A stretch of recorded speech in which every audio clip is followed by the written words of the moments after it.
Dear friends, today we're going to talk about some important news for the whole cryptocurrency market. We'll talk about the fact that a rare NFT from CryptoPunks collection was sold for $4.4 million. We'll also discuss that the developer of Tornado Cash was left under arrest for 2 months. And let's talk about the other big news. You're on the Make Money channel. Let's start. First, let's begin with the news that the Tornado Cash developer was left under arrest for 2 months. The court in the Netherlands has left Tornado Cash developer Alexei Pertsev under arrest until at least the end of November. This was reported by The Block, citing his wife Ksenia Malik. According to her, the court wrongfully rejected the appeal and didn't take into account the arguments of the defense. She also reported on the plans of the Netherlands Public Prosecution Service to arrest and sell Pertsev property at an auction. Malik was informed by his lawyer that the car seized on the day of the developer's arrest would go under the hammer. At the moment, it is only the car, but I guess they could come and take something else away at any time, she said. The Netherlands Public Prosecution Service and the Financial Information and Investigation Service didn't respond to the block request. On August 8, OFAC added Tornado Cash as well as 39 related Ethereum and 6 USDC addresses to its sanctions list on suspicion of laundering more than $7 billion. On August 12, the Dutch authorities arrested Pertsev. The court later kept the developer in custody and set a 90-day deadline for the first hearing.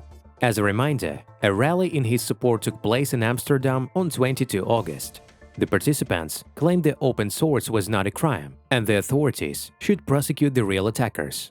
The CEO of Kraken cryptocurrency exchange, Jess Powell, called the sanctions against Tornado Cash unconstitutional, while TRM Labs analysts called it a challenge to the compliance. A member of the US House of Representatives, Tom Emmer, also expressed criticism. In his opinion, the mixer restrictions threaten privacy and innovation. He demanded an explanation from the Secretary of the Treasury, Janet Yellen, about OFAC's actions.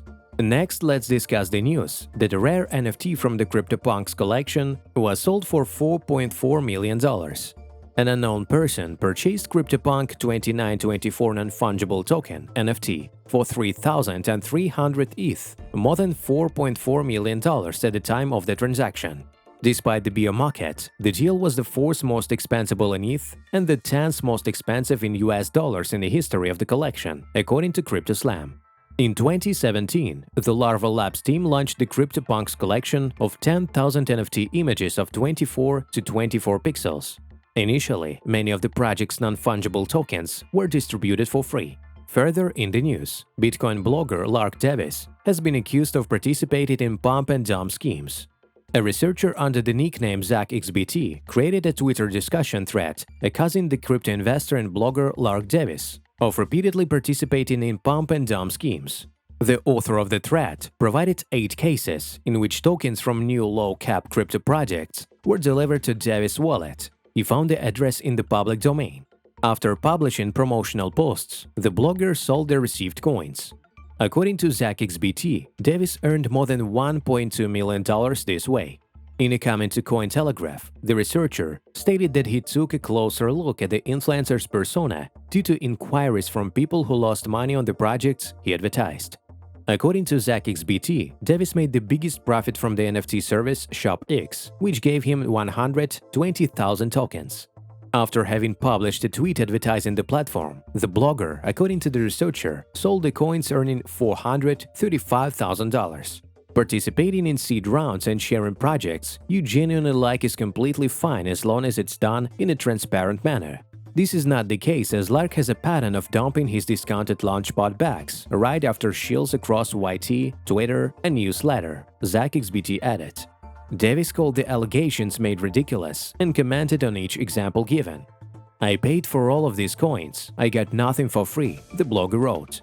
He said that selling tokens after the launch of the project was a common investing practice, and his subscribers were always kept up to date via social media. Davis also added that he was not a whale in any of the startups, so the number of the coins he sold was clearly not enough to bring down their price. Further in the news, we have that Celsius creditors have filed a lawsuit against the lending firm Equities First. A committee of creditors of crypto lending platform Celsius Network has filed a lawsuit against Equities First demanding $439 million back.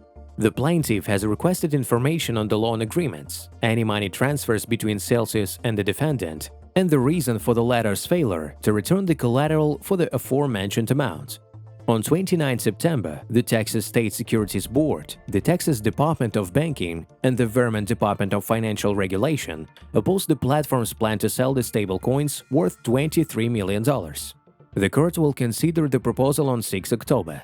The regulator's petitions state the risk of Celsius using the funds it received to restart operations in violation of the state laws. As a reminder, the crypto lending platform CEO, Alex Mashinsky, stepped down from his position on 27 September. In August, the U.S. Trustee Program reported numerous questions for the firm's management. Prior to that, the Financial Times reported on Mashinsky meddling in the implementation of a trading strategy that cost millions of dollars. In September, the CEO unveiled a plan to save the company from bankruptcy, according to the media.